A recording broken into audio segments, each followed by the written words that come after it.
to the graphic nature of this program, listener discretion is advised.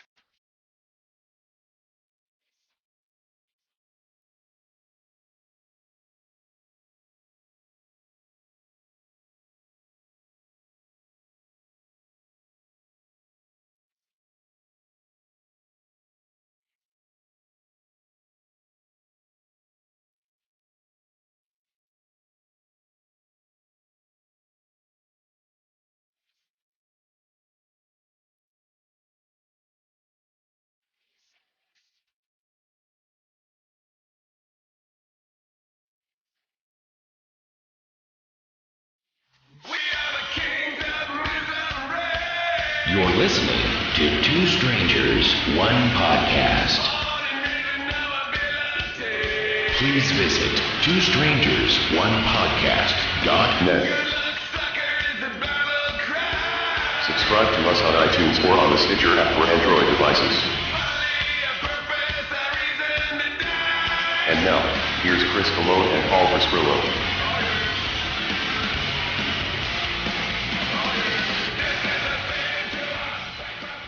Well, hello and welcome to Two Strangers One Podcast. I'm Chris. I'm Paul. And I'm getting back with my baby mama. April Fools! Exactly. I was waiting for you to what the fuck? Which, even though technically we're not even recording this on April Fools anymore.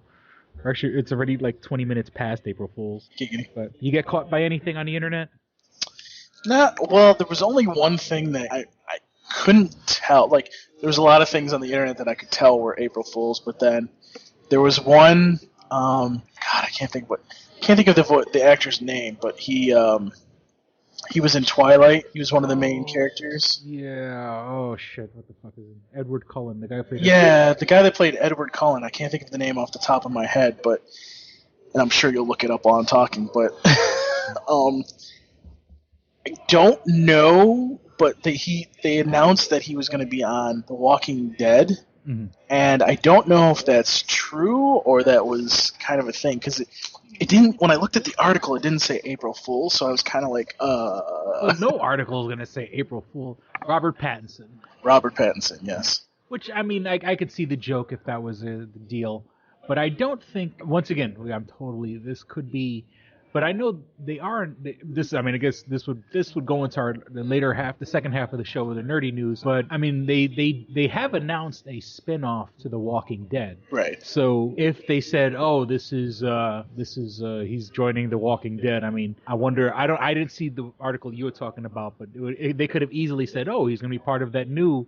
And there's a show called Fear the Walking Dead, which I'm like. Jesus Christ, I understand that they kind of had to stick with the name that had Walking Dead in it. I get that. Right. I get because you're branding a show and they already have Walking Dead. There's that show Talking Dead that's after The Walking Dead where they talk about the fucking. There's apparently, and that was probably an April Fool's, but there was something about an animated one. I didn't click on it, but I'm sure that one was an April Fool's too. But.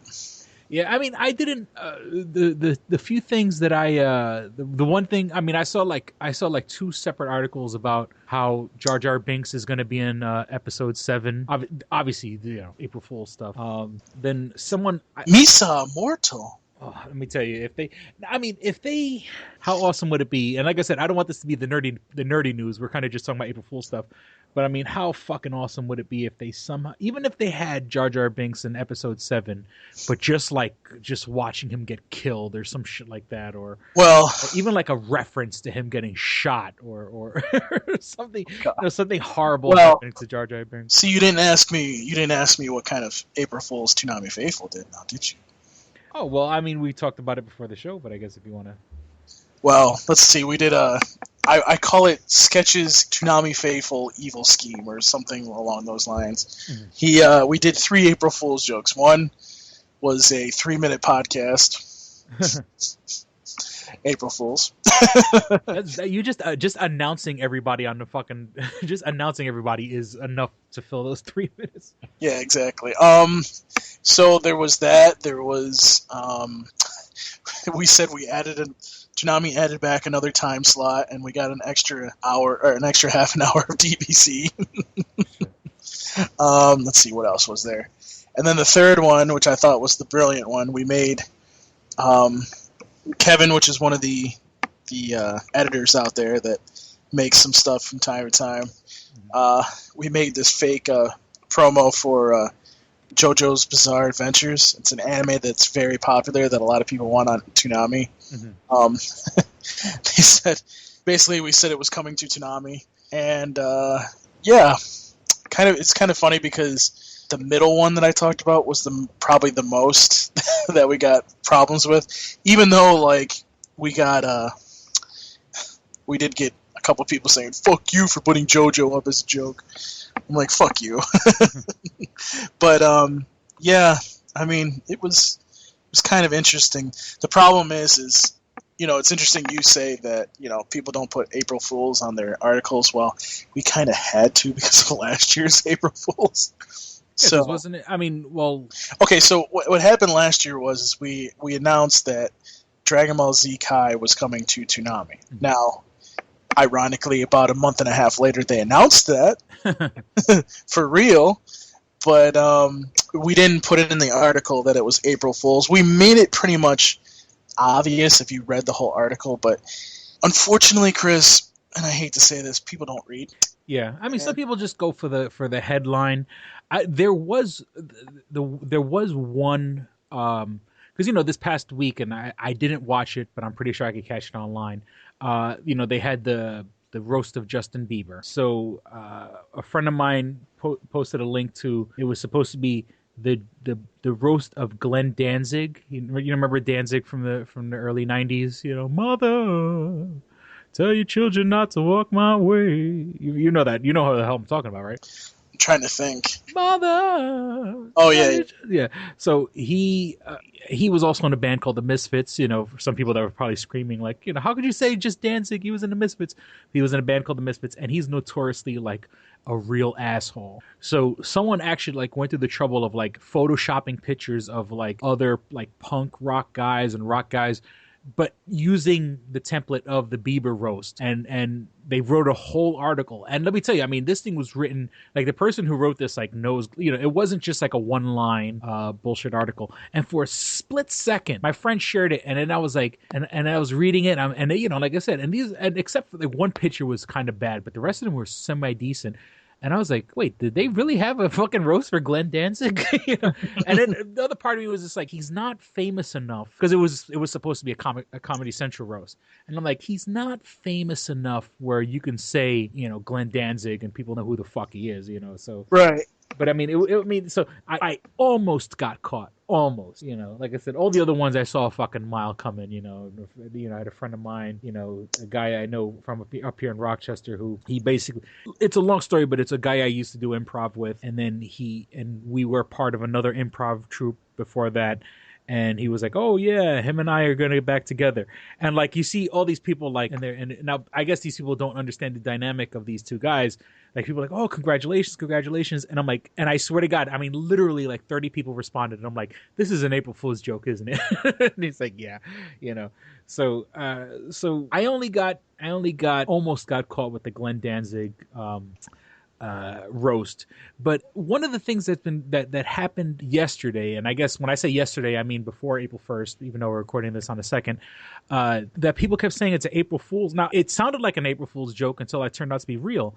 The Pac-Man in Google Maps. Did you see that? Pac-Man Google Maps. No, I didn't see that. In Google Maps, and I don't know how long this is going to last. I'm pretty sure it's going to be on for at least a day or two.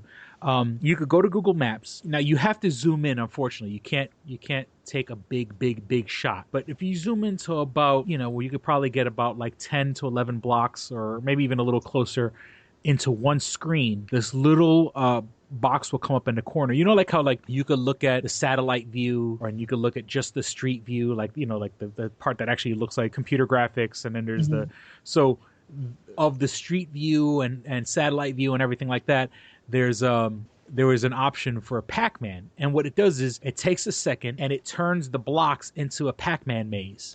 So what you can actually play, and I swear to God, that's not a joke. But people were like, oh, Google's doing this April Fool's joke. And it's like, no, it's not an April Fool's joke. It's real. It really works. I mean, it gets kind of annoying because obviously, it's doing its best to make a board out of a couple of streets and stuff like that. Like, I'm pretty sure there's some sort of funky algorithm that goes along. But and they're like, oh, Google's April. Now it would have been April Fool's if it was fake. But it's real. I just don't like when people are like, oh, it's April Fool's. Well, no, it's not April Fool's. It's real and it works. It's cute and it's fun, but it's not an April Fool's joke. April Fool's joke is that, like if they have you, do that and you're fucking, when you're, like I know like Google did one where like your screen ended up backwards or, I haven't seen too many people. I haven't seen too many links of people like like serious like whole websites doing shit. But then again, I mean, I don't know. Maybe it's kind of played out a little bit right now. But there's like I said, I just don't like when they call it an April Fool's joke, and it's not April Fool's joke. It's a real deal. And they said, and once again, this is not really April Fool's. It's more just like just having fun with it. At the Smithsonian, where they have all these old airplanes, they said they have on display Wonder Woman's invisible jet. So that was kind of cute. So last episode we spoke about WrestleMania. And it's funny how just like we're actually recording this relatively earlier. We usually instead of waiting 2 weeks or 3 weeks in between episodes, we're actually recording this not too far from when the last episode came out. But I guess the biggest surprise of the night, and it's one of those deals where I cursed myself for not seeing that coming. Where it was Triple H versus Sting, and the last episode. And what did I say? The last episode, I said if this was 15 years earlier, I would have been excited. And it turns out that while Sting and Triple H are fighting, DX, the Generation X, Road Dogg, Jesse James, Billy Badass, Shawn Michaels, and NWO. And when I say NWO, Scott Hall, Kevin Nash, and Hulk Hogan come out. So it's, thank goodness, when I say DX, China didn't come out, X-Pac didn't come out.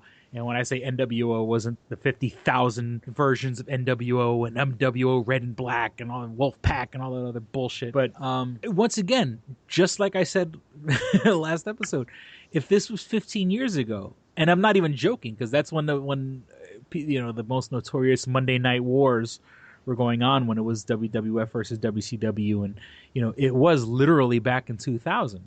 This is right. Is part of me a little excited? Like, yeah, but these guys are like, all of them are way past their prime. Okay, besides Triple H, Triple H is still like in his prime, but Triple H isn't really a wrestler anymore. He's a corporate guy. He married the boss's daughter. He's doing corporate things. That's also part of his persona. You'll see him more in suits than you do see him in wrestling attire. So, but I guess for all those fanboys from 15 years ago, because come on, let's be real. NWO was sort of like the rip-off DX back when when WWE was going through its Attitude Era, where right. It was The Rock telling people to shut their candy asses. If you remember, like there was NWO, and then there was NWO Red and White, or Red and Black. Yeah, it was red. Yeah, the Red and Black Wolfpack, which was fucking. It's like, okay, here we go. You got NWO, which is like a splinter group, and then you got a splinter group of the splinter group. It was brilliant, though. I ate that shit up, though. I'll be honest with you. And don't get me wrong, like I followed WCW back in those days, but I was still much more of a WWE fan. Mm-hmm. Like on Thursday nights, it was always like the big should I watch SmackDown or should I watch Thursday night? Was it Thursday Nitro? Right? No. It was Monday Night Nitro, and then Thursday night. God, I can't think of what WCW's was. Oh God. It was so crappy that it wasn't even notable, to be honest with you. I know that SmackDown came along. Thursday Night Thunder. Oh, that was. While we spoke, I'm kind of, but that was. Do you remember WWE Sunday Night Heat? Yeah, Sunday Night Heat. Oh my God, they should have brought that back. I wouldn't be surprised if Sunday Night Heat isn't on in some. I'm sure that it's in the network, probably, but at the same time, like I would love for them to bring that back. That would be awesome.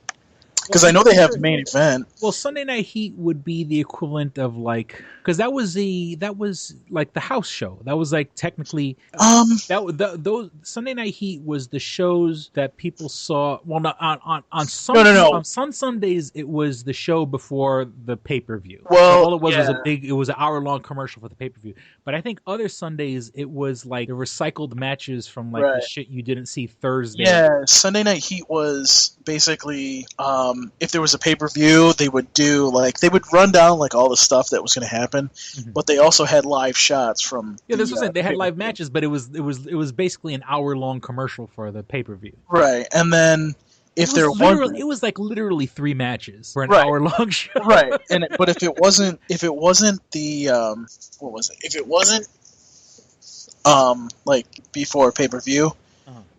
They would always tape Sunday Night Heat. I believe it was SmackDown, because SmackDown is usually recorded on Tuesdays. Yeah, it was stuff before, generally before SmackDown. Like SmackDown was before Sunday Night Heat was a deal.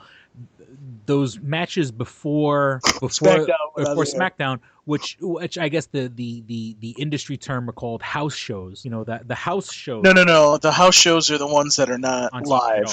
Right. So like SmackDown's not a house show. That's SmackDown. Yeah. Raw, if you're doing live Raw, obviously it's on TV, so you don't have to worry about that.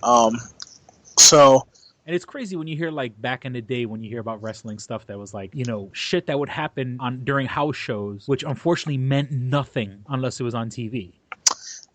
There were a couple times where I distinctly remember where it would be on WWE.com or something like that, where like all of a sudden like you'd get this like, oh, so and so won the Intercontinental Championship here, and I'm like, really? Like you did this at a house show? Like that's kind of stupid. Yeah, well, usually it's because somebody's contract was up or someone got fired, so they had to like. No, sometimes they spice it up too. So. Yeah. And I've also heard the reverse, where like somebody wins a title at a house show, but then it doesn't translate over to TV. It was really weird. Like, really? Like, that's kind of fucked up. But that was like way back in the day, though. This pay-per-view, not just because of the Sting match with Triple H, which I thought I didn't see it, but hearing about it, I kind of was like, really? Like, you can't have Sting at least win this match? Like, really? Like, I mean, when you have someone like Sting, like, there's a psychology and almost like a tradition when it comes to wrestling where you always, when wrestlers retire, and I'm not saying he's retiring, but he may step back. I don't know. I didn't watch Monday's show, but you kind of want to lose, because if you lose, there's always a chance for you to return. You get what I'm saying? Because if you win, I mean, you have to come back and eventually lose. You know what I'm saying? Like, it's always good to leave losing. Right. So you can come back and win, so like when the time, let's just say, he re-ups his contract and he comes back and they come back and, how fucking wonderful he is. Well, here's the interesting part. And I don't even know if you think you know it. I don't even know if you know this, not you think, but you know this. This report recently, I know it came out today. I believe it was talked about yesterday. So I don't think it's an April Fool's joke. There's also a picture of them together. So there's a high chance that there's a slim chance that this could be an April Fool's, but I highly doubt it. Everybody's really wanted this Sting versus Undertaker match. Mm-hmm. And what basically happened at WrestleMania is the Undertaker and Sting actually shared locker rooms. Mm-hmm. And what was even more ironic was the fact that not only did they share locker rooms, but Sting was, shared a plane with the Undertaker going home. Mm-hmm. And that they've been talking, I guess, this for, since they were at WrestleMania. And they've been also having a conversation about doing that famous match that everybody wants to see. Mm-hmm. So there's this sense that the next WrestleMania, it'll actually happen. I'm not trying to get anybody's hopes up, but it's actually become an actual conversation now. So, yeah, hopefully they'll get weekend passes from the geriatric home, and they can. Fuck you, piece of shit. Well, apparently the Undertaker. Obviously he won his match, which was good. And from what I heard from people that watched the pay-per-view, Undertaker looked really, really good. And from what I've seen on like rumor sites, from what they've been reporting, the Undertaker was telling people that he felt really good about the match and that, he was definitely going to wrestle at the next WrestleMania. So, I mean, you only have to work 20 minutes a year. Absolutely. Man's 51 years old. I mean, I don't blame the man, Well, I mean, you have to understand, I was the biggest, most diehard Undertaker fan. I'm being a jerk only because, it's just, unfortunately our heroes can't live forever. Our heroes can't, the Undertaker could not do a daily regimen like the younger guys now. Right. He'd fucking collapse under his own, you know what I'm saying? But he has plenty of time to, stay at home. I'm making a joke when I say the geriatric home, whatever. But apparently what happened after the last WrestleMania, not this one, but the one before it, from the rumors, and, it looks like they were actually true, he basically went home and healed and basically just worked out nonstop and put himself into shape and made himself, fit for the next match. Yeah, because big guys don't get old. It's a sad fucking it's a sad fact. Because did you see, once again, this would probably be in the nerdy news. The guy Robert Zadar, also known as Maniac Cop. Oh, no, I didn't. He was an actor, and if you saw this guy's face, you'd go, "Oh, that guy." He had a very, very big jaw. He almost had it looked like he was wearing makeup, but it wasn't. He just had a very, very odd shaped face. And he was in the Maniac Cop series. He was in Tango and Cash. He was in this other movie called Samurai Cop. It was, he did all these really, really cheesy movies. Well, his gimmick was, other than his face, was the guy was 6'3" or something like that. But He also died at 61. Unfortunately, tall guys don't live long.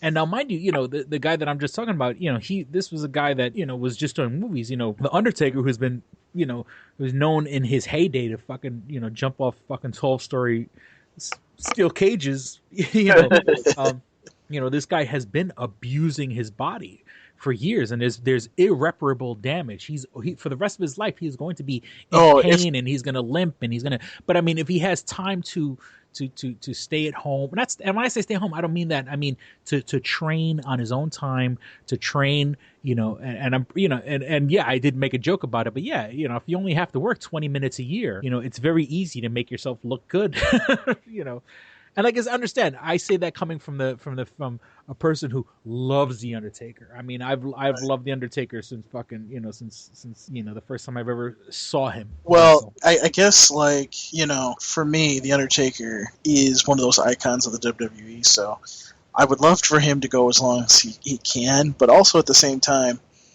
if the Undertaker, if next year was his retirement match with Sting, that would work for me too, because he's getting up there in age.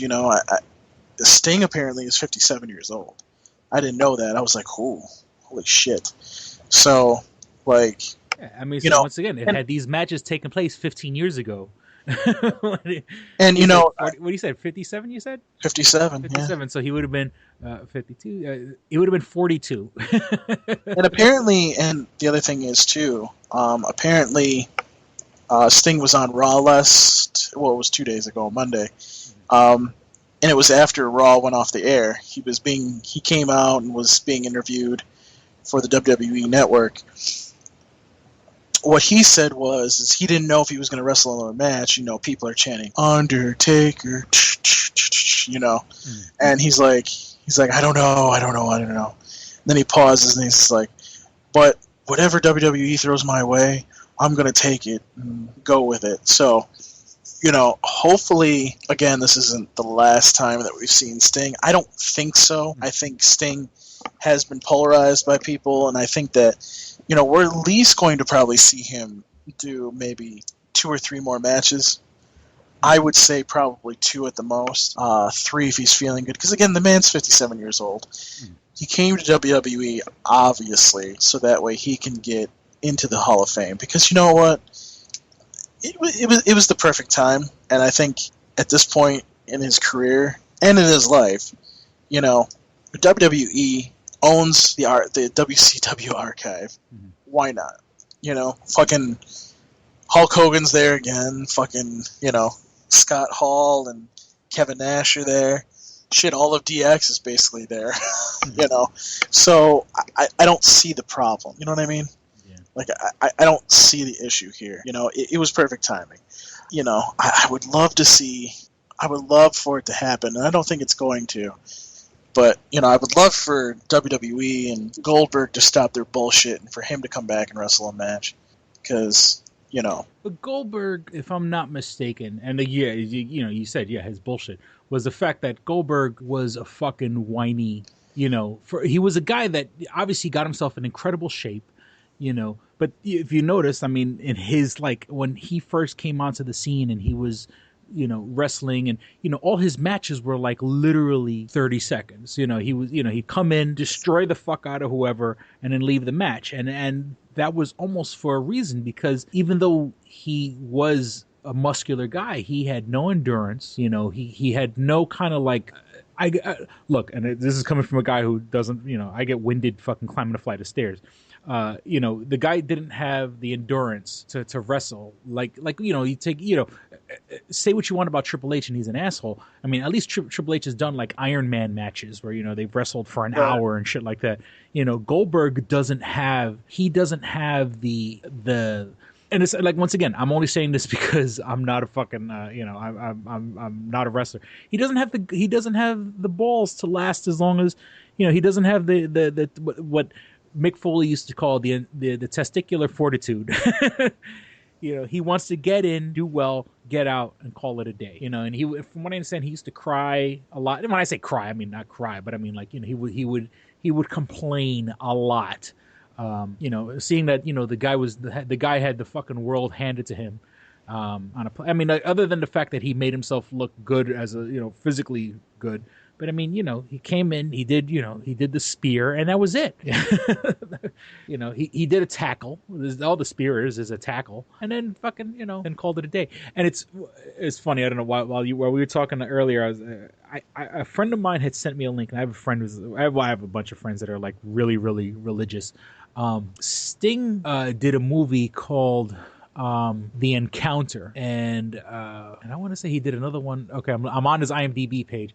There's another one that's called Revelation Road, and I think that's he did like I know The Encounter was like a religious movie. Like even though it was supposed to be, it was basically. And my friend sent me a link to the page to the movie, right? And it was basically like a 2-hour episode of Twilight Zone, just stretched out into like a movie. And Sting was in it, but it was a very very religious type movie. But I think I'm okay. He is no. He is very religious. I do know that for a fact because I've seen him do some things, like preaching and stuff like that, or. So not. I think I've seen him do. I think I've seen because I've seen the one that I don't want to say cracks me up, but the one that always gets me to a smile is there's like these UFC guys. They're guys who teach cage fighting, but they also teach cage fighting, but they're also like super religious. Right. And on the back of their shirts, I swear to God, it says Jesus wouldn't have tapped. Which is, or Jesus wouldn't have tapped out. Yeah, that's something that his Jason hand is nailed to the Frank cross. Oh God, I think that's something Jason David Frank came up with. So, oh okay. Yeah, you're such a fucking asshole. I think he's part of it. I don't think he's like in charge of it. I think he's part of it though. But speaking of that, I think, and we should go to commercial here in a minute. But what was it? That one woman, and I don't want to screw up her name. She's from UFC. The Rock pulled her up on stage, so to speak, in the ring. Ronda, I think is her name. Yes, oh, I love she took part in like a segment where The Rock was beating the shit out of Triple H, and she didn't beat the shit out of Stephanie McMahon. But well, I mean, it makes sense because she's in the UFC. She was in the latest. She was in Expendables 3. This wasn't the last time you were going to see her in the WWE, so they're speculating that she's going to be involved in WWE somehow, which I think is nice. But I was thinking about this the other night. I kind of hope that and I think it would be a huge deal to do this. UFC and WWE kind of team up in some form or fashion, because I know TNA, there was kind of like some of the UFC fighters and the MMA fighters would go over there, and now that TNA is gone, it's not gone, but it's on a different channel. To me, it just makes sense for them to, join up with somebody that, definitely. That's my deal with the UFC. I mean, I know they had the UFC had the what was the name of that show that they like the training camp or whatever. Oh God, I can't think of what it is. But I mean, at least that show they. There was the Ultimate Fighter. Ultimate Fighter. There we go. The Ultimate Fighter. What I liked now, mind you, I didn't like super watch the show and I didn't get into it hardcore. What I liked about it was it kind of gave you a little more in depth about the guys. And without getting ridiculous, because obviously, I mean, WWE gets ridiculous. Without getting ridiculous, it let them build up the hype for a fight. You know what I'm saying? And of course, I mean, there were like obviously staged deals, like, or not staged, but it would be like, oh, okay, we're going to have a match between two UFC fighters. So for this season of The Ultimate Fighter, those two fighters each are going to be the coach of one team. You know what I'm saying? So the whole fucking season of The Ultimate Fighter was basically a commercial for that upcoming UFC match. And I like that. I thought that was fucking brilliant. And once again, I didn't follow it only because, UFC matches, I sort of like, I zone out after about 30 seconds because it's like, the funniest thing was I was at a friend's house and we were watching a UFC pay-per-view. And so the guys were on the floor and they're kind of like holding each other. and my friend's girlfriend walks into the room and she's like, oh, look, they're hugging. And after that, it just fucking killed it for me. It was, I mean, don't be wrong. And I appreciate UFC. I understand the roughness and the toughness and everything like that. But it was just like, I don't really get into it, but I like the fact that the Ultimate Fighter kind of lets you build up a little bit of a character. I mean, like I said, of course, you don't want it to turn into a circus the way WWE is a circus. I understand that they want to be quote unquote respectable. They're not making characters. I mean, but that also it's characters that build up a fight. I mean, I don't know if once again, I hope this isn't the April Fool's Day joke, but they're talking about Manny Pacquiao and Floyd Mayweather, and Floyd Mayweather, people can't stand him, but he builds up a good fight. You know what I'm saying? And part of the reason you want to see him fight, love him or hate him, and trust me, I'm definitely rooting for Pacquiao in this one, but but you want to see it. I don't care about a guy who's in the gym all day, fucking, doing takedowns or whatever. That shit is boring. I want a guy that talks shit. I want a guy that give me a reason to want to hate you, or give me a reason to want to love you, or give me a reason to hate me to hate your enemy, so I can root for you. They don't do it like that kind of promotion in UFC. Well, what I was thinking would be a better idea, and it would probably never happen, but if you remember back in the day, WWE pay-per-views would have, I think his name was Butterbean. Oh yeah, I remember Butterbean. Yeah. Remember, like they would have like these boxing matches. That guy, yeah. Yeah. So I was always sitting there. It came to me the other day. I was like, I remember these boxing matches that would happen. It was only one match, obviously, but it would happen during the pay-per-view, and I don't think it was WrestleMania, so to speak, but it was maybe just a random pay-per-view sometimes. Mm-hmm. But I thought to myself, I was like, what if UFC were to make a deal with WWE and be like, look, give us some time during a pay-per-view. We'll have a match with some lower tier guys, because obviously you don't want to have your champions fighting on the WWE network. But let's say some guys that you want to bring up. Let's do this and see how it works. Mm-hmm. Well, I mean, you could take a guy like Brock Lesnar, where once again we announced the last episode that he had gotten some ridiculous amount of money to stay with WWE, and it only makes sense. Why wouldn't you? If I was in this field or whatever, like why wouldn't you stay in WWE where it's quote unquote not fake? Fake's not the right word, but you know what I'm saying. Like I'd rather do the more theatrical shit, than do the real shit that can get my fucking head kicked in. You know what I'm saying? I mean, exactly. Of course yes. I mean, wrestlers do, have a lot of damage, but beats the shit out of being in a match, being in a ring with a guy that's trying to fucking kick your head off. I mean, I don't know. I would rather, fuck real, fuck pride. Right. You know what I'm saying? Give me a fucking leotard and sparkles, and Oh, I'm a happy guy. sparkles. Yeah. So with that, we'll be back with more dick and fart jokes. We hope. This episode of Two Strangers, One Podcast is brought to you by Comics Etc. 1115 East Main and North Goodman at the Hungerford Building, door number 8. Find out more information at comicsetc.biz or like them on Facebook at facebook.com/comicsetc1.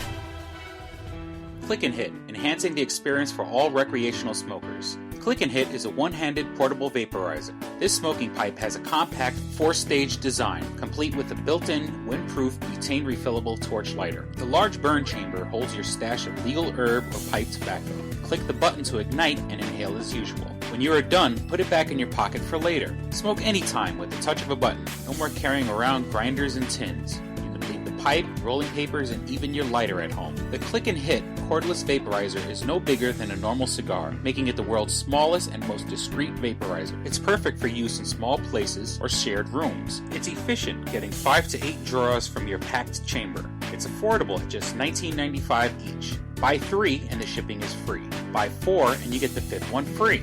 Visit www.click-hit.com. That's clickandhit.com. And now for listeners of Two Strangers, One Podcast, you can use promo code STRANGERS and receive 10% off your purchase at clickandhit.com. That's promo code STRANGERS for 10% off your purchase. And we're back. Oh boy, let's see. Jesus Christ! Well, I have so much shit on here. Yeah, we went through. We spent a lot of time on WWE here, Yeah, I didn't even get a chance to go into all these other things. so we may have to cut that list in half, maybe. Yeah. Well, I've been the last couple episodes I've been going really, really deep into personal stuff into my life, and I know there's people out there like, oh, you shouldn't be talking about your life like that because you can, what if someone wants to hurt you, they can use that information against you. Whatever. It's like, what have I got to lose? Really? What have I got to lose? Lose custody of my daughter? I don't have custody of my daughter. What am I going to lose? My shitty fucking job? If I lost my job right now, they'd be doing me a fucking favor. Jesus Christ, dude. I'm just saying. It's like, a man with nothing to lose is a dangerous. By the way, fucking did they ever allow you to transfer them? No, and I haven't pushed the issue, but I kind of caved in because my boss spoke to me about, because the store that I'm working at is doing a remodel, and I've worked at another store that has done a remodel. And long story short, I mean, I'm kind of being like, I'm hoping that when the remodel comes, because basically there are going to be nights where a crew's going to come in and working with stuff, and I'm kind of playing the role that I'm being a team player for now, because when when that nice overtime comes, I would like some of it. I mean, I'm at a point right now where it's fucking retail and it fucking sucks balls, and I really fucking hate it. I've grown so fucking sick and tired of my fucking job. I really, and it's at a point where you do reach you've reached a fucking breaking point, and I hate my fucking job and I hate my customers, and don't be wrong, I don't let that reflect in my work. You know what I'm saying? I'm very respectful and I'm very, very courteous and I'm very, very customer oriented. But as from one human being to another, I can't stand these fucking people. I am so fucking, I am so above, I do retail and it just kills me because the people that I work with, I don't talk to somebody at work unless I absolutely have to. And it's so weird to see the people that I work with who will make an offhanded comment to a customer. Now, mind you, things aren't said with any kind of malice. But you have to understand that when you're talking to a person that's a fucking retard, that they may take it the wrong way. And I keep seeing this shit constantly over and over in my job, where an employee will say something not meant to be rude or nasty, and the person takes it rude or nasty, and then it becomes a big fucking deal. And it's like, that's why my interaction, now don't be wrong, I'm very courteous. I say hi to the customers. I call everyone sir, ma'am. I'm very, very, very respectful. And it's funny, like I've said to people in the past, the nicer I am to you, the more I probably hate your fucking guts. You know what I'm saying? I bust the chops of the people that I like. And right now I'm at a point where like I don't have any friends at that job. I mean, I'm friendly with people, but there's no one I'm fucking friends with. I can't stand the fucking people I work with. On top of I can't stand the customers. They are horrible, miserable, ugly, nasty people, and it's never gonna fucking change. And dude, I used to work in a prison. I used to work in corrections, and one of the wonderful benefits of working for the state was I would get 6 weeks a year vacation. 6 fucking weeks. They broke the year into 3 increments. They broke the year into 3 chunks, and of those 3 chunks, I would get 2 weeks vacation for each of those fucking 3 chunks. So you would leave. Now, you're there, you're in jail, you're dealing with fucking miserable cocksuckers. It's a horrible, horrible place. And now, mind you, okay, so when you deal with that, you're a miserable cocksucker. You bring that shit home with you. You really do.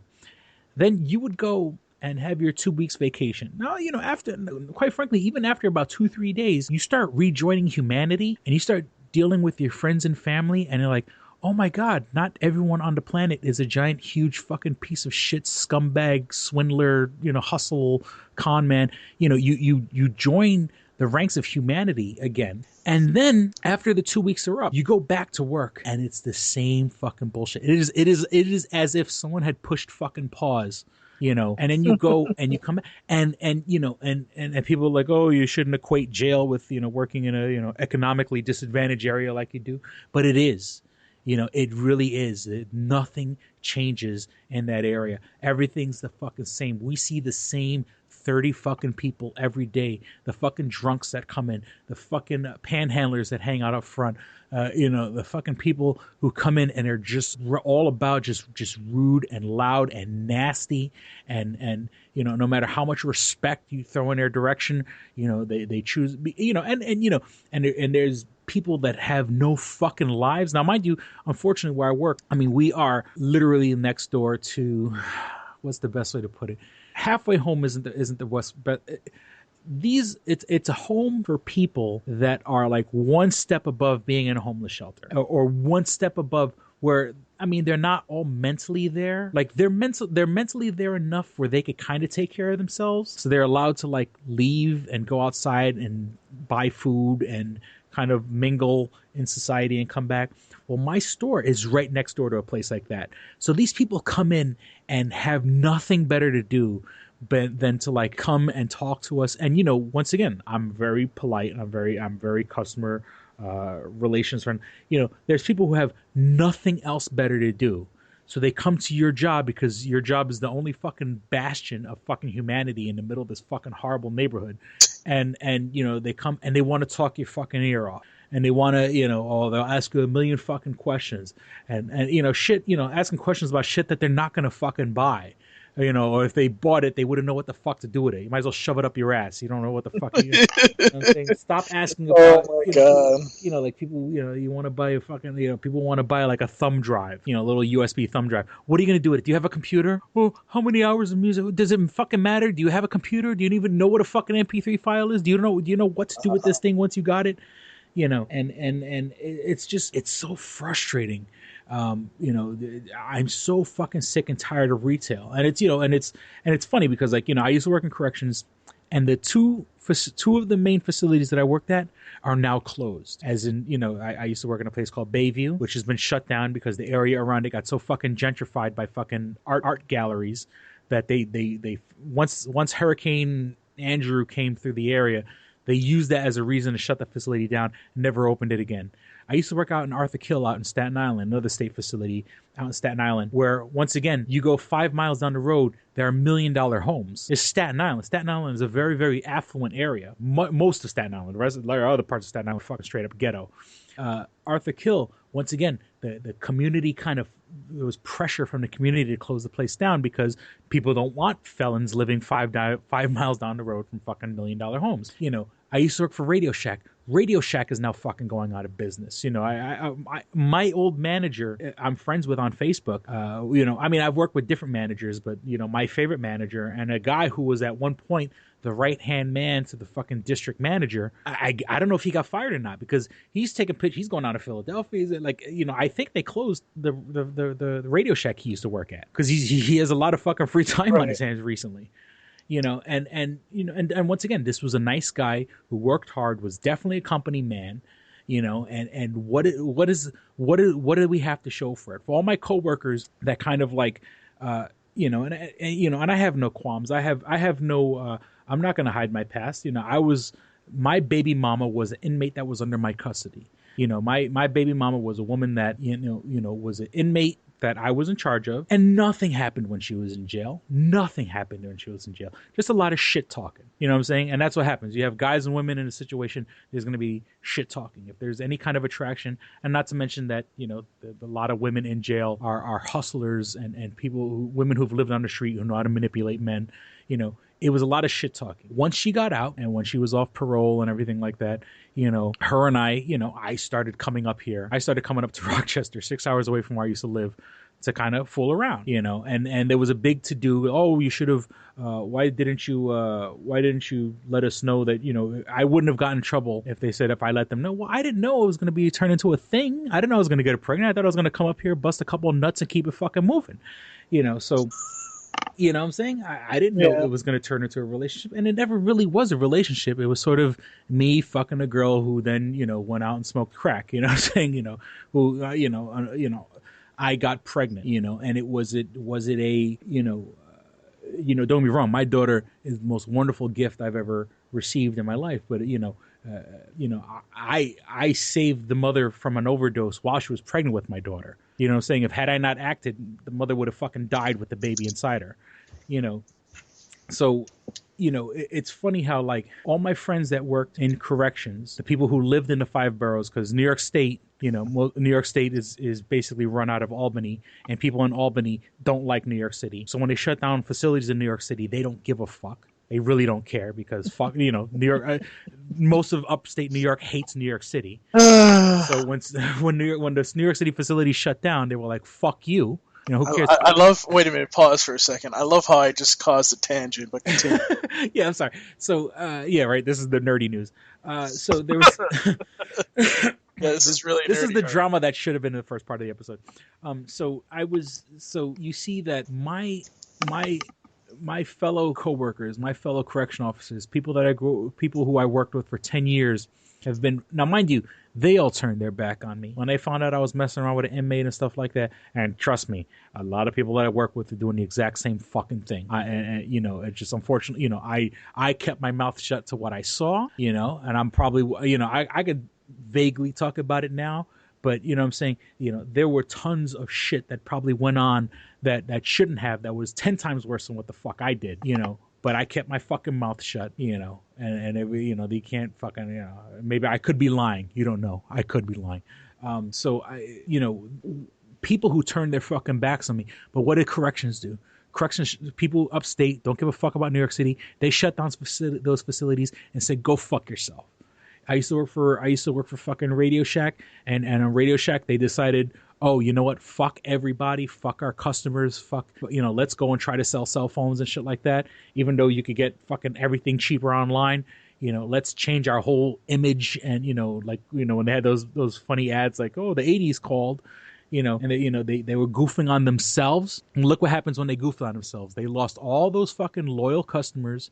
You know, and they try to, oh, you know, people don't give a fuck about buying Dre Beats fucking, you know, the pill, the Dre Beats pill. People don't give a fuck about, you know, or buying a cell phone, or to the point where if they walk into a store, they don't want to be harassed into buying a fucking cell phone. So look what happened to Radio Shack. Look what happened to these facilities that I work for in corrections.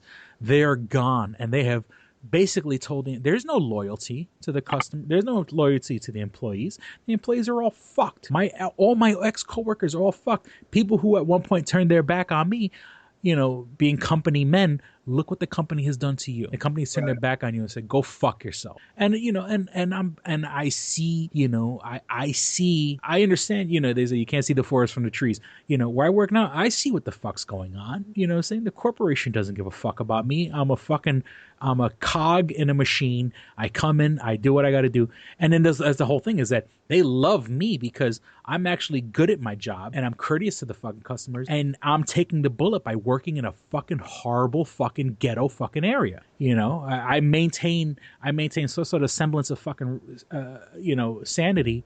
But, I've seen coworkers of mine come and go. I've seen people leave after a couple of months, that just because they can't deal with it anymore. I've seen we had a girl come in from another store one day because we needed someone to work, and she started at 8. She left at 11:30 in the morning crying. So they needed, what I'm saying? Like, she couldn't handle the fucking customers to the point where she left crying. So, it's this fucking job. It's fucking miserable. It's taking a toll on my fucking sanity.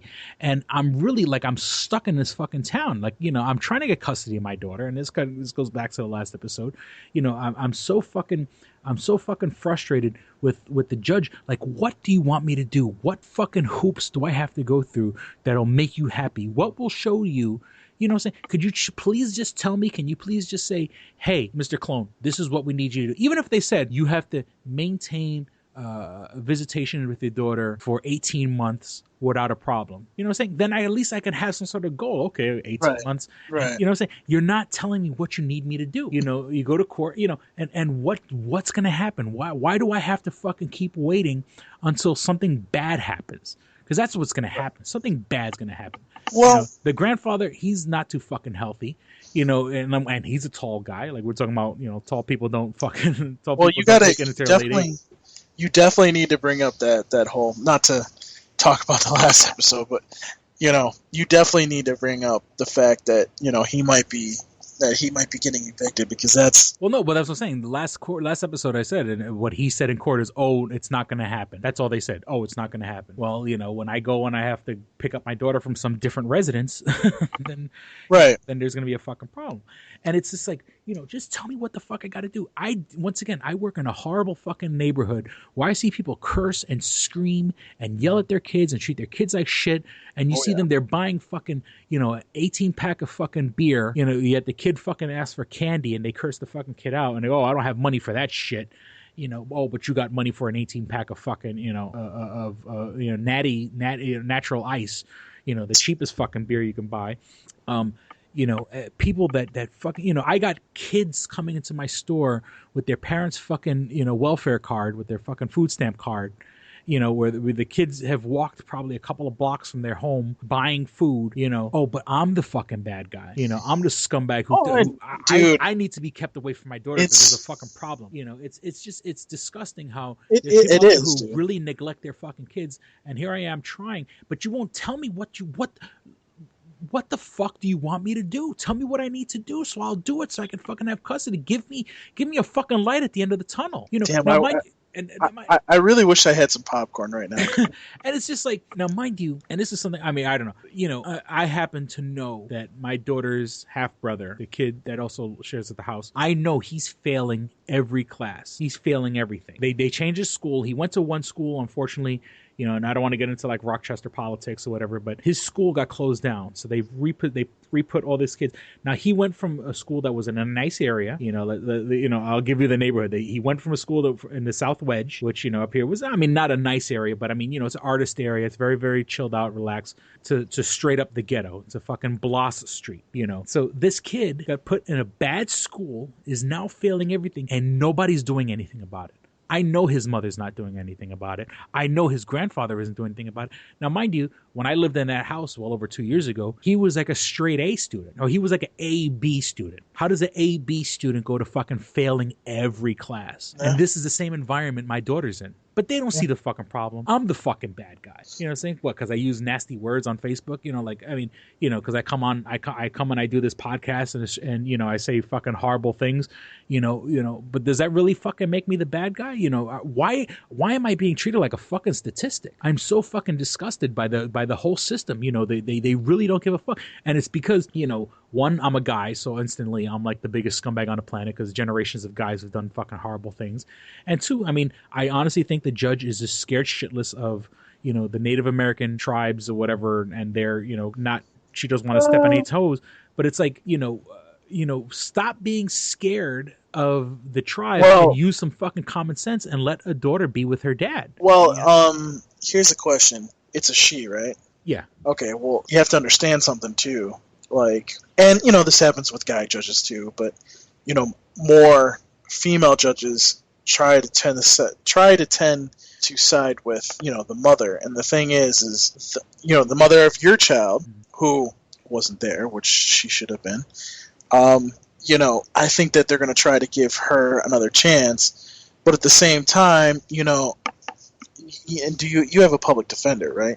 Yeah, I would, because public defenders, as I have experienced, you not my personal experience, but what I've seen from what Kelsia went through, you know, having a public defender, you know, they do fight for you if you get the right one, but it's so hard to fucking get a hold of them. It's like fucking, it's like pins and needles trying to get these fucking people to get back to you. So, you know, to be honest with you, dude, like I would make sure that every time that you have a hearing, that, you know, you bring up the fact that this guy might be evicted, you bring up the fact that he, you know, you want to make sure that you want some kind of investigation to be done to make sure that, you know, your daughter is actually going to be in a good environment, because, you know, it's the point that, you know, even you said that pretty much half the time she's with you and the other half of the time she's with her mom.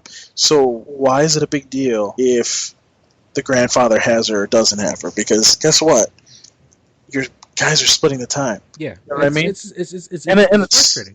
It is frustrating, but you know, like I said to you, man, it's gonna suck, but you're gonna have to go through it, and you're just gonna have to deal with it until you know it comes to a conclusion. And that's basically how it's gonna happen. I'm braced for the long fucking haul. And like we said last time, Chris, like you're not going to New York City. New York City's turned into something that you really don't want to go back to. Trust me, I know you well enough that if you were going to go back to New York City, you wouldn't be dissing it as much as you are lately. So, yeah, you know, I mean, what are you going to do? Go to Boston?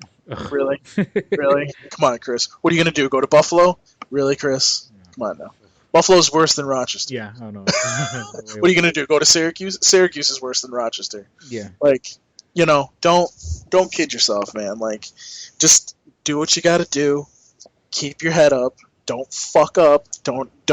Some fucking guy comes into your, you know, some guy does something. Unless they do something to your daughter, don't fucking do anything stupid, because you know all it's gonna do is look bad on you, and then the mother's gonna use it against you. So yeah, and let me tell you, she was goading me into a fight the other day. What is she? Oh, because she said my daughter's fucking head lice came back. And oh my God, and I'm like, it's not in this house. It's not, you know what I'm saying? I've cleaned, you know what I'm saying? Like I cleaned all her and I got her on Sunday, excuse me. And I had the, I got this thing called the Terminator lice comb. It's fucking, you know, and you know, with some conditioner and a little bit of patience, you know, and I should have said a whole lot of patience. You know, I went through all the bits of her hair, you know, and got it taken care of. You know what I'm saying? You know, the 2-3 days she was with me, nothing came back, no eggs, no nothing, you know. But then, so the mom, and she kept sending me text message after text message after, like, you know, okay, I get it. I'm going to do what the fuck I got to do. What do you want from me? You know what I'm saying? How about you take care of it? How about you harass your father the way you harass me? Because I know you're not. You know, how about the fact that, you know, and she's staying, you know, my baby mama's staying with her cousin and her cousin's kids. And her man at some other fucking, you know, they were at one apartment, now they're at another apartment, and it's like it's just so fucking frustrating. And it's just like, you know, do we have to wait for something bad to happen? You know, do we have? Dude, you know what? You gotta do what you gotta do right now, and just, you know, it sucks, but it is what it is, and there again, dude, you're not going anywhere. So, Yeah. and your daughter's right now is safe. So you just gotta hope for the best and Hope just she's safe. and just continue to just do what you do. And look, okay, yeah, retail jobs suck. Okay, I shouldn't have put you on a tangent, but Jesus Christ. Yeah. But you know what, man? Hey, a job is a job. You have a full-time job. You're able to put a roof over your head and your kid's head, and that's the most important thing. Yeah. Okay, I work 2 jobs. It's not fun, but guess what? I have to do it. Yeah. So. Let's move on to the nerdy news. Well, I don't know how much nerdy news we're going to be able to fit in because we've already got to an hour, but continue. All right, well, basically, okay, I just wanted to kind of go over these couple things real Drink. fast. The Deadpool was announced today, and it was first it was part of the April Fools, but the April Fools thing was that they said, "Oh, Deadpool's going to be PG-13," but it turns out Deadpool, the Ryan Reynolds Deadpool. I said Redpool. Redpool. Deadpool is going to be an R, which is the way this movie should be. I think it's smart enough where, because if they go for PG-13, this movie was never going to be family friendly. This is not. Even though it's it's not under Disney. This is under Fox. It's going to be. It's not. You can't do a proper Deadpool movie and be PG-13, right? Especially in a comic book that has so much blood and guts and gore. You got to give it an R. And I was saying it doesn't have to be hard R. You know what I mean? But just for the violence alone, I think you can't give it a PG-13, or So I'm so glad that they've kind of like decided on it's going to be an R movie. I think it sets a good precedent, when this movie comes out. And seeing how funny things have been so far, even with the April Fool's joke that they did, it's funny. There's people who are obviously passionate about the project. It's not just some, the studio puts their stamp on something and lets some asshole go and do it. I think they're going to do it right. And to kind of confirm something you said last episode, and they confirmed it. Okay, yes, this is made by the same, people like, oh, this is not the Ryan Reynolds character from X-Men Wolverine Origins. Those two are not the same thing. It's its own thing that has nothing to do with X-Men Origins, which, I was kind of concerned. I was like, is this the character? No, they're doing Deadpool. Yes, they're using Ryan Reynolds. Yes, he played Wade Wilson in that other movie, but it's almost like a reboot, but not really. It's like a reboot almost, because they're using the same actor, but it has nothing to do with the X-Men Origins Wolverine. Well, I wonder if they're going to still set this up, but we'll see. Yeah. Okay, actor Stephen Amell, best known for playing Arrow in the Arrow DC TV show, which I've yet to watch, and I'll get into that in a second, but The Flash, oh my God, The Flash is so fucking good. The Flash has just been fucking rocking my fucking socks off. But apparently there are people who love Arrow. I haven't got a chance to watch it. I haven't, one day I'll sit down and watch it. But Stephen Amell, it was announced that he's going to be playing Casey Jones in the next TMNT, Teenage Mutant Ninja Turtles movie, which I think is super fucking awesome. I'm not super familiar with the character, but just the fact that, Casey Jones is a muscular guy that looks like he could beat people up. Well, why not get a muscular guy that looks like he could beat people up? Just instead of using arrows, he's using fucking hockey sticks and cricket bats. I think it's brilliant fucking casting. Please don't fuck it up.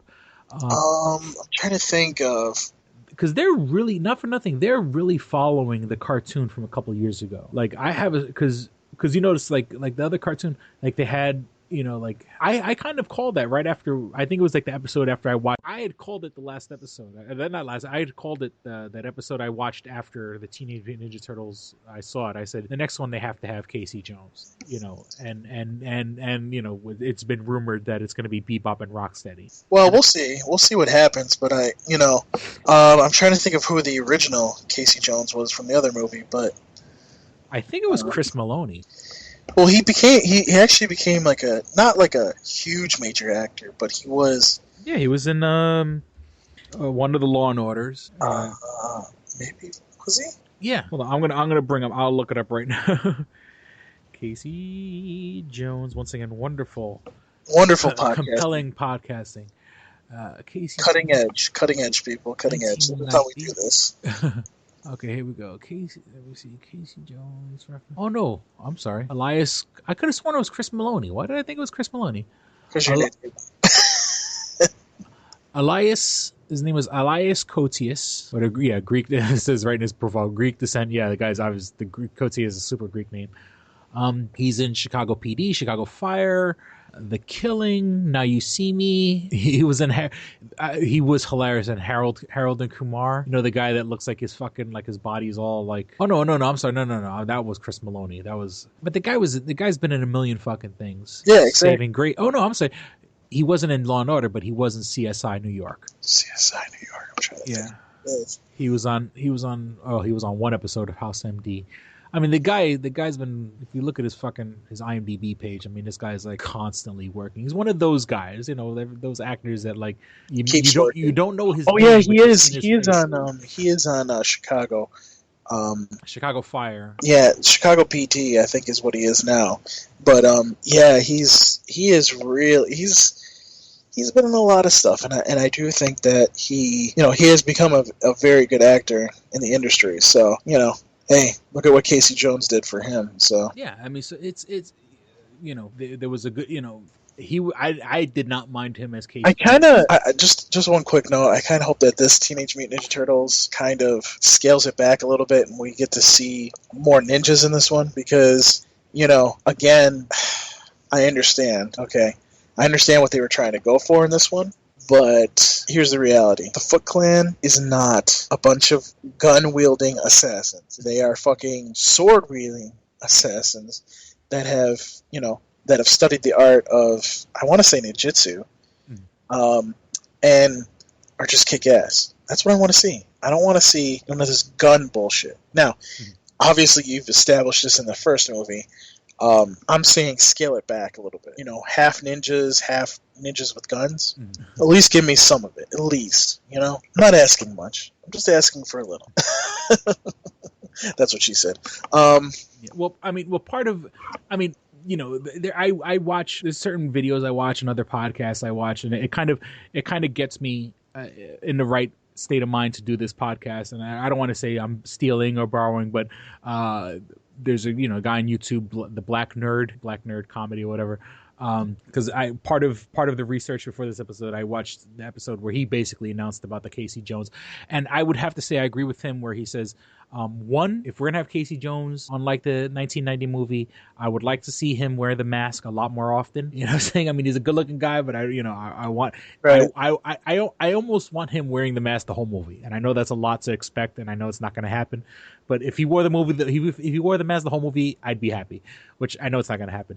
And two, kind of what he said, and he goes, he hopes, and I agree with him on this, that it doesn't turn up. But okay, now we have another human actor in the movie. Let's give this Turtles less screen time. I hope we don't end up following Casey Jones around. As much as I love Casey Jones, I want him fighting alongside the Turtles. I don't want it to be some side mission, side plot, subplot, where they follow him for 45 minutes and we don't see any Ninja Turtles during those 45 minutes. No, I want it. If he's going to fight, let him fight alongside the ninjas, of course, you already know he's going to come. He's probably going to beef with the ninjas at first. He's probably going to fight Raphael. I mean, that's sort of like that, that comes with the territory, but I hope that once he becomes the ally of the Ninja Turtles, that, he's fighting alongside them and not being some bullshit subplot to give him a reason not to use computer-generated Ninja Turtles. So like I said, I mean, not that I'm stealing from the Black Nerd. I'm saying I'm agreeing with him. So don't think I'm stealing from his his channel on YouTube. And you get one more thing. Okay. Well, so I mean, no, I got like 2-3 more things real quick. They're never quick, but continue. The Mad Max movie, they had released another trailer. I mean, once again, is it an awesome trailer? It looks fantastic. No idea what the fuck the plot's about. Apparently just people just driving through the desert, shooting each other and trying to kill each other. Okay, I'll leave that alone. And last night they had Mark Hamill on The Flash reprising his role as a trickster from or as I call the Joker. Yeah, the precursor to the Joker. And let me tell you, I mean, he was straight up doing his Joker voice in that episode. Because in this episode, there's a character, he plays a trickster that's been in jail for the past 20 years. And then there's another guy that comes out and starts doing all this terrorist shit in the name of the trickster. And of course, they go visit Mark Hamill's character. And it was sort of, I don't want to say they goofed on it, but it was sort of doing like a Silence of the Lambs thing where, to catch one criminal, you have to go visit the other one in jail, which, a couple of people have used. So it was sort of like a Silence of the Lambs where they're visiting him in jail. And of course, the first scenes that he's in, they don't show his face. So you just hear his voice and you see his silhouette in the jail cell. And it was just fucking, it was so good. It really, I was so nerding out last night. And plus it gets me excited to fucking see Star Wars. I mean, I like Mark Hamill. I hope, and I mean, they left it open enough where they can bring his character back. I mean, I don't want to, let's not make it the fucking trickster show, but if they decide to bring him back, I mean, that's one thing I like about the show. What I like about the Flash is that they leave everything open enough where if they decide to bring a character back, and they've brought back they have brought back characters already. We are season 1, they already brought back characters. But what I like is that they're leaving it nice and varied enough where if they decide to bring them back, they could, and it'll still be interesting. And also, I was like, and it's funny because Barry Allen, the main character in the show, the guy, part of the whole show is that he's trying to figure out. He's doing the investigation into his mother's death. When he was like 11 years old. Basically, you see the Flash and the Yellow Flash, the Reverse Flash, excuse me. But of course, when he sees them, they're just like fucking like just lightning bolts through the house, and his mother gets killed. And then and this is, I'm not spoiling anything. And his father gets blamed for the murder. And I'm looking at the father, and I'm like, where have I seen the father before? And his father, the guy that plays Barry Allen's father, is the guy that played the Flash. Yep. In the the series from the 90s. So I was, oh my god, I feel like such an idiot. I should have caught that like fucking 20 episodes ago. But like I said, the Flash has been getting so good, and Agents of S.H.I.E.L.D. has been getting so fucking bad. I fucking fell asleep again. I think the past 3 episodes of Agents of S.H.I.E.L.D. And it's funny because Agents of S.H.I.E.L.D. is on Tuesdays, and Tuesdays is a day that I have my daughter, and yeah, okay, I do get up early in the morning because I got to take my daughter to school. But even this week, when it's my kid doesn't have school this week, so the days she spent with me, we spent all day just kind of just like hanging out in the house. I fell asleep even then, so you can't blame it on, oh, you had to get up early and take your kid to school. I fell asleep during Agents of S.H.I.E.L.D. because it is fucking boring. And also, good, sir. One more thing. Joss Whedon is leaving the Avengers. Like, this is basically his last Avenger. He's doing Age of Ultron, and he's kind of like, I mean, of course, he's going to stick around in some sort of like producer capacity and consultant capacity, but he's turning over Infinity War parts 1 and 2 to the Russo brothers, who gave us Captain America, the Winter Soldier, which was a fucking fantastic movie. I mean, I'm still a Guardians of the Galaxy guy, but do I think it's in capable hands? Yes, but I'm just like, because it's funny, like last episode we had said that they should get Joss Whedon and Sam Raimi and let them sit in a room and fucking brainstorm, but Joss Whedon's leaving, and it's like, dude, okay, Buffy was a success. Firefly, Firefly, a lot of people wanted to come back or whatever. It's one of those cult classics that's going to come back soon. But it's just like, I mean, I can't believe that, here, he finally got his fucking chance. And don't be wrong, I'd rather him leave than to stick around and half-ass it. But it's just like, dude, you have the fucking opportunity of a lifetime. What the fuck happened? What, I don't know. I'm like I said, I guess the bright side is it's better than him sticking around doing something he doesn't want to do. I'm going to be honest with you. He probably made a shitload of money and was like, fuck it, I'm good for the rest of my life. Yeah. Like, seriously. Like, and just, you know what it is? I guess also leave on a high note. Yeah. Because, all these trilogies where the third movie sucks. Dude, he's getting at least, you gotta figure he's at least getting like 15 to 20 million off of each movie. So, hey. But he's doing a smart thing. Like I said, how like all these trilogies, the first 2 are, the one, part 1 is good, 2 is better, 3 is a piece of shit. So maybe he's leaving with Age of Ultron being like his grand masterpiece. He doesn't want to take the chance that it could be bad. So that was sort of my thing that I wanted to throw out there, and that's it. I have enough. That's enough of the nerdy news. Please visit Strange. What was it? Had you not gone off on a tangent, we could have had more time. But Yeah, I'm sorry.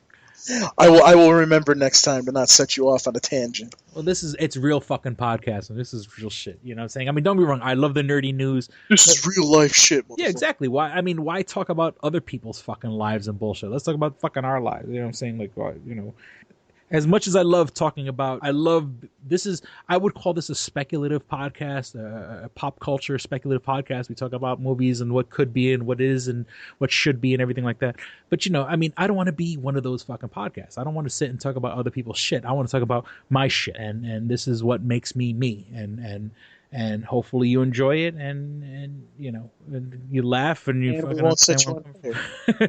And okay, so please visit twostrangersonePodcast.net. You can find links for everything show related. First and foremost, you can find links to our iTunes, which is pretty much you know, the main deal. You know, when you say people, I have a podcast on iTunes. It sounds important. It really isn't, but you can Damn straight it is. You could download every single episode of Two Strangers on Podcast off of iTunes. And if you're going to do so, you should do it soon because we're running out of space on the servers and we're paid up to like October. So I may have to start deleting older episodes to make space for the newer ones. And when I say older episodes, I'm talking about ones literally from 3 years ago. And on the 20th of this month, we will be hitting our 3-year anniversary with this podcast.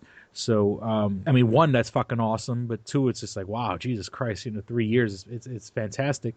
Now, you can go back and listen to old episodes.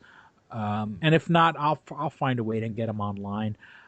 If you don't have an iPhone, an iPad, or an iPod, you can find us on the Stitcher app. That's STITCHER. You can download us up there. Now, what I like about Stitcher is, I mean, one, it only keeps the most current, like 6 episodes. You could download the episodes while you're in a Wi-Fi spot and listen to them later on. So you don't have to use up all your data on your phone. You could use it while you're at home or at McDonald's or Starbucks or the public library and listen to the rest of the episodes where you're out and about driving to work. Oh, and I want to give a shout out to William. I won't use his last name, but I'll just say William J. He commented on the last episode and he said that you mistakenly calling Lex Luthor black infuriated him. Dude, he can suck my dick. I don't care. like literally, like, let me put it to you this way. Okay? If there are people on the internet even questioning the fact that Lex Luthor is black in the animated series, I was right. Yeah, I know. I get you. So, by the way, so if anybody has a problem with that, they can go fuck themselves. Because as far as I'm concerned, I've been vindicated. Because I've searched across Google and everything else, and I have several blogs where people are like, dude, this guy looks black. Like, seriously, like, I don't know what DC was doing at that time. And, people do make mistakes. I get it. And you can definitely tell that in later episodes, Luthor, well, not later episodes, but in like other movies where he looks pretty much the same, he's actually white. Like, you can tell that they changed the skin tone because of that. But, DC, next time, or you know what, for future reference, okay, if you're going to make a character tan, quote unquote, don't make him look black, quote unquote. Okay. And William J is probably fucking flipping out right now because he said he listens to us on his way to work, and he goes on my way to work this morning. I was infuriated. Okay, let me play a violin for you. So a big shout out to William J. By the way, William, why the fuck aren't you listening to Tsunami Faithful podcast? He probably does. Maybe he does. I don't know. He didn't say anything against the Tsunami Faithful. He was just saying that you pissed him off. I don't give a shit. Now, because he said that comment, he has to listen to 100 episodes of the Tsunami Faithful podcast. That's your fucking punishment. Now, if you don't like Tsunami, I'm gonna come stab you. Actually, no. No, William, and I know William. He's a good dude. He is like super into Gundam, and that's I unfortunately for someone like me who loves Transformers and stuff like that, I just never got into Gundam. And so I'm assuming if he's into Gundam, he's into other anime that would be on Tsunami. So Oh, good. Oh, good. Then I don't have to send Uncle Darrell after you. So where was I? You can visit us on He Facebook likes white meat, by the way. at facebook.com/Two Strangers One Podcast. Once again, I mean, of course, we'd like cash, but if you don't have the cash to give us, it just takes 2 seconds to share us on Facebook. Food stamps are good too. Share this podcast, or just Chris like, can sell them at his store on the corner. It's fine. yeah, because even like if you like this episode, when your friends go down your Facebook feed and it says, so and so liked this episode, it may even just pique their attention, or even if you just comment on our Facebook page. I would love for us to actually get over 500 likes. We've been floating around like 480 for fucking 2 years now. So if you could do that, that'd be fucking awesome. If you want to reach out to us and you want to curse out Paul or curse me out or whatever, you curse anyone else or Bring it, bitches. Bring it. Or just say, hey, Chris, stop being a whiny bitch. You can write to us at twostrangersonepodcast@gmail.com. Once again, that's all spelled out, twostrangersonepodcast@gmail.com. We're on Twitter at Stranger Podcast. I keep saying I'll be more interactive on it, and I'm not. But if you can if you interacted with us more on the at Stranger Podcast, I might respond, and while I'm on my phone or in front of my computer, I might actually. I'm gonna tweet you like 5 times. I'm gonna tweet you like 5 times and be like, Chris. Even if it's the tweet to say, hey, why don't you get on top of that or whatever. And also, I just wanted to put that out there. We do have a YouTube page. I got once again. Talking about shit that I've been kind of neglecting. I've put out like maybe 4 or 5 episodes of the Stranger vlog. If you want to check those out, because I got to get more on top of that. I had the equipment and I've done a couple episodes. And I want to do more. So you can check out the Stranger vlog on YouTube. Just search for Two Strangers One Podcast and it'll come up. And Stranger Vlog VLOG. And that's it. I acquiesce the floor to you, sir. Oh, really? Finally? Oh, okay. All right, so you can find me at the nearest bar. No, actually, it's Darrell. Sorry, I got black there for a minute. We're gonna get letters. Yes, we're gonna get letters. The NAACP. Oh, you fucking piece of shit. Shut up and go sit down. So you can find me on Twitter at Paul Pascrillo. My last name is spelled Pescrillo. Especially the NAACP. You can find me there. The opinions of Paul Pascrillo do not necessarily on podcasts and affiliates. Well, you understand. We were talking about something before in the podcast that we didn't get to because somebody went on the tangent. Oh, that's right. We'll get into that next podcast. You can also find me on Instagram. It's instagram.com/Paul Pascrillo. I post pictures there, and you could just see some hints into my personal life and whatnot. And if you guys have questions, ask.fm/Paul Pascrillo. Ask me questions there. I do answer questions other than Toonami, so please do ask me questions. Yeah, because I follow you. Obviously I follow you on Twitter, but yeah, you had a lot of interactions this week, and not like the usual Toonami. I mean, of course there was some Toonami stuff. Oh, there were some dickheads on there that I had to own a couple times because oh, you're such an asshole. Oh, what is your purpose on the podcast? Beating you and taking names, piece of shit. Get the fuck off my ass.fm. Well, I mean, the one I liked was like, have you ever been to Tokyo or whatever? Which Yeah, I like those questions. I do like the fact that was pretty cool. Like, if you ever went to Tokyo, we would have to document that. If I went to Tokyo, it would probably be because we got invited by Toonami Asia to go over there, which I need to talk to them. Yes, people, there's more than one Toonami out there. Anyway, so yeah, that's it for me. We certainly hope you guys enjoyed listening, had as much fun as we did recording. And you haven't stabbed yourself yet. Thank you for listening to Two Strangers One Podcast. I'm Chris. Paul. Don't be a stranger. Peace. Wow. Bye. You should be fapping. Just bring it, bitches. I'm ready. Just bring monkey nuts in a wet t-shirt. Oh my god. All right, here we go, man. Go ahead. You want to read Double it? Jackpot. What is it? It is a self-published book by Christopher Cologne. Chris Cologne smells good to me. But Look at her. That broke that fucking cold little exterior. He's like, hee. But it is spelled Colon. Him punny. But Double Jackpot is a book about a comic book artist, Eric, who is in a loveless relationship with a materialistic I feel you, Eric. Lynette. Oh, fucking, are you sure I didn't write this? Sounds hauntingly familiar. He starts cheating on his girlfriend with a more creatively supportive woman, Nadia. Well, I gotta meet her. Where's the Nadia? There's your summer girlfriend. Summer Nadia is Nadia. Nadia? Yeah, I think Nadia spelled with an A. All right. Both Lynette and Nadia play the double jackpot, the largest payout in lotto history, much like the recent Powerball. Both girls play his birth date as the winning numbers. Eric is now stuck between two of the country's richest women. Who will he choose? It's not that simple. This is a clever fucking idea, Yeah, it man. is. Look at her, fucking. She's impressed. I am. She got some summer reading. Christopher Cologne smells real lovely with an original idea. This is. I've never heard this before. I haven't either. This is a self-published book, much in the indie spirit as Kev's Clerks. Oh, you don't even need to name check me. This is just a good idea. You could stand on your own, man. You don't even have to be like, hey, remember Clerks? This is nothing like that. This is way more original than Clerks. This is a good idea, man. Why didn't I think of this? I need something to read. This book is part of the Comic Books, Heavy Metal, Video Games Trilogy Book 2. Odd I See, A Tale from the Road, coming soon. Right on, man. It's part of a trilogy. This is the first part. Way to write, man. He's seeking a literary agent. Motherfuckers, anybody out there? There ain't no literary agents listening to this show, I assure you, sure. Sure. I assure you, sure. But somebody know a literary agent? Hook a motherfucker up! Chris Cologne come up with an original idea. I should tell Raskin. That's a good fucking idea, to be honest with you. That's a fucking rom-com right there.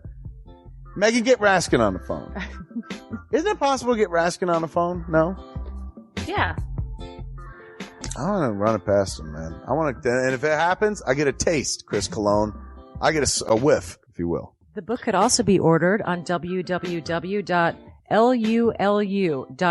That's lulu.com. I understand that. I just want to spell it out.